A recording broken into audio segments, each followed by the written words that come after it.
Just ছোট্ট একটা জিনিস দূর থেকে দেখা তুই আমার বিচার করে ফালালি। তুই একটাবার জানলি না যে আমি ওই জায়গায় কি করছি? আমার বন্ধুটার জন্মদিন আমার ফোন দিছে, আমি যাইতে চাই না ওই জায়গায়।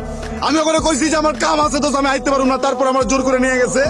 আমি যাওয়ার আগে করে কইছি পর্যন্ত যে আমি কোনো কিছু খাইতে পারুম না, কারণ আমি মায়ের ছুঁয়া কসম খাইছি। আর তুই দূর থেকে দেখে আমার বিচার করে ফেলালি না? হ্যাঁ, আসলে সমস্যাটা তোরে তো একাদশ দিয়ে লাভ নেই, মানে তগই সমস্যা এটা।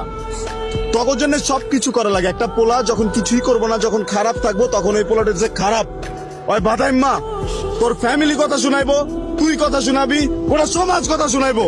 আর যখন ওই পোলাটা পুরোটা জিনিস বুঝা নিজে কামে ঢুকবো, নিজে কাম করতে যাইবো, তখন আবার কবি যে তুই সময় দাস না। করুম কি আমি পাগল হয়ে যাবো? তখন মেয়ে মানুষরে পাইতে হলে এইটা করতে হইব, তখন মেয়ে মানুষরে পাইতে হলে ওইটা করতে হইব। আরে মেয়ে মানুষ পাইতে গেলে যদি এত কিছু করতে, তাহলে নায়িকা বিয়ে করুম। তুই কে তোরা কি লেগা বিয়ে করুম? আমি ক আমি আমি আমি ভালো রাখতে পারব না? না আমি রাখুন না তোরা ভালো। যা, তোরা কি ভালো রাখবো? তুই জায়গায় যা, তুই যা।